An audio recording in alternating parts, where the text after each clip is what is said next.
अस्सलाम वालेकुम, welcome to episode 9 of Pakistan मेरी पहचान। इस एपिसोड में हम 1946 यानी कि पाकिस्तान बनने से एक साल पहले की बात करेंगे। एक दो इम्पॉर्टेंट इवेंट्स हैं और वो हर जगह हाईलाइट नहीं होते, तो मैंने कहा वो आपके सामने पेश किया जाए। 22 जनवरी 1946 रॉयल एयर फोर्स जो कि ब्रिटिश चलाती थी, वहाँ एक रिवोल्ट होता है, एक म्यूटनी होती है। म्यूटनी ऐसी कि जिसमें को कहते हैं हुक्म अदूली, ऑर्डर्स को ओबे नहीं करना, डिसिप्लिन को फॉलो नहीं करना, इस हद तक। वो होती है कराची में, वो होती है पूरे इंडिया में, वो होती है बर्मा में, वो होती है नॉर्थ अफ्रीका में। इन सारी जगह जहाँ इनकी कॉलोनीज थी वहाँ काइंड ऑफ डिसओबीडियंस होती है। और उसमें इस हद तक है कि मिसाल के तौर पे कि अगर उन्होंने कहा है कि नीली वर्दी पहननी है तो वो ब्राउन वर्दी पहन के आ गए। और उनके कुछ मुतालबात थे और ये लिंक्ड थी डीमोबिलाइजेशन, यानी कि ब्रिटिश अपने आप को यहाँ से पुल आउट कर रहा था और जो एक्सेस स्टाफ था उसको फारिग कर रहा था।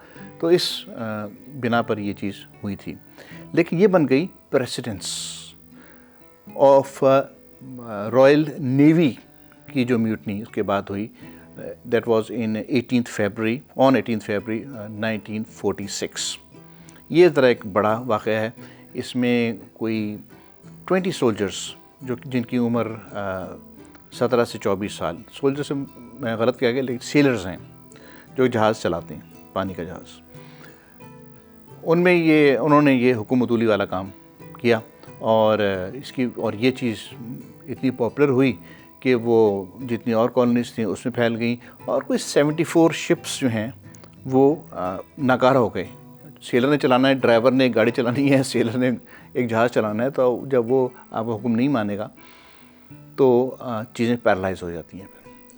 तो this became a serious matter और इसको it has to be addressed. अब इनको कोई पॉलिटिकल सपोर्ट तो थी नहीं, यानी कि मुस्लिम लीग जो थी वो उसको सपोर्ट नहीं कर रही थी, कांग्रेस इसको सपोर्ट नहीं कर रही थी। वो इसलिए कि वो वक्त करीब आ गया था जब 1947 में ये चीज़ कंक्लूड होनी चाहिए हो जानी थी और जो कि नेगोशिएशंस उनकी शुरू हो चुकी थी। तो ये मुदाखलत उनके लिए एक डिले का सबब बन सकती थी। चुनांचे इनको कोई पॉलिटिकल सपोर्ट नहीं मिली। लेकिन इनको जो इंडियन कम्युनिस्ट पार्टी थी उसकी सपोर्ट थी और ये चूँकि एक ऑफिसर से बिलो लेवल था तो इसके लिए वो उनके लिए मौजूद था, उनके कम्युनिज़म के एजेंडे के लिए। ये जिक्र आपको इतना ही मिलेगा कि कम्युनिस्ट पार्टी की सपोर्ट उनको हासिल थी। इससे आगे की कहानी जो कि मैं जोड़ रहा हूँ जहाँ पे जाके, वो शायद आपको इकट्ठी ना मिले। ज़्यादा जिक्र ये होता है कि नेवी में एक म्यूटनी हुई थी और उसमें एक उसके जो फॉलोइंग वाक़या जो कि मैं बयान करूँगा अभी आपके सामने, वो दे टुक प्लेस।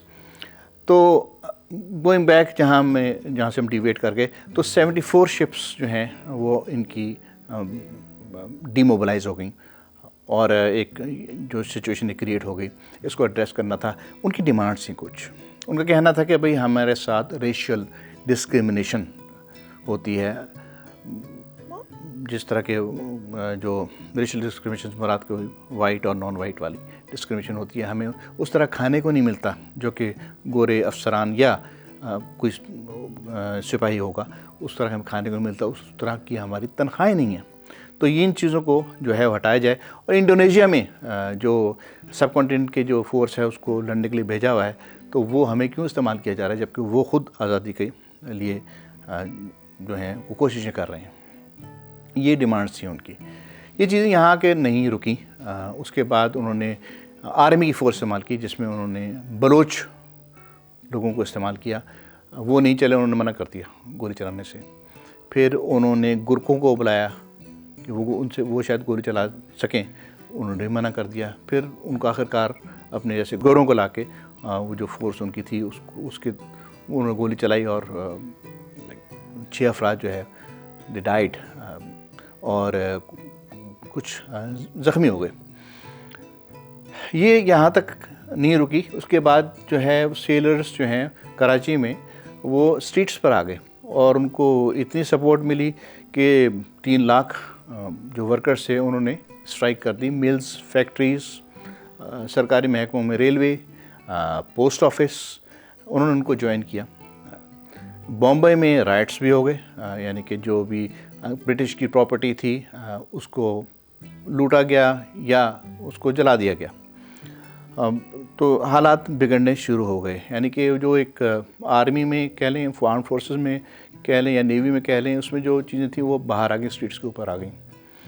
اس کے بعد انہوں نے برٹش نے فورس استعمال کی، جس کی وجہ سے 300 سویلینس ہیں وہ بیچارے مارے گئے اور کوئی 1500 اس میں زخمی ہو گئے. اخبارات میں موجود ہے پرانے، اگر آپ اخبار اٹھا کے دیکھیں تو یہ دونوں چیزیں موجود ہیں. اور جیسے میں نے کہا کہ اس میں ان کو کمیونسٹ پارٹی کی سپورٹ حاصل تھی.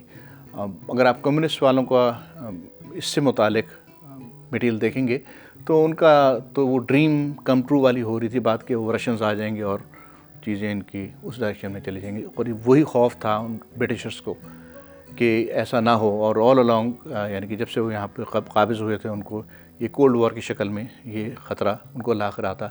تو وہ چیزیں اگر یہ اس کو کنٹرول نہ ہوتی، اگر ان کو کانگریس کی سپورٹ مل جاتی، اگر ان کو مسلم لیگ کی سپورٹ مل جاتی تو شاید 1947 سے پہلے کچھ اور سینیریو ہوتا ہے یہاں پہ. So this was something interesting. آپ کو نیوی کے بارے میں مل جائے گا، ایئر فورس کے بارے میں مل جائے گا، اس سے متعلق جو چیزیں ہیں، جو کریکٹرز تھے سارے اس میں، ان کے بارے میں بھی مل جائے گا. لیکن یہ دونوں چیزیں جڑی ہوئی شاید آپ کو نہ ملیں.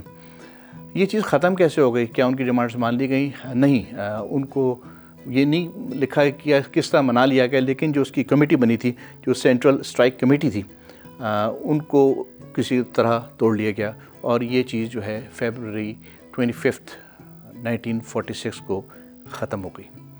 دس strike, this movement, it all went away. So this was something new. Just wanted to share with you. Thank you very much. Till next time. God Hafiz.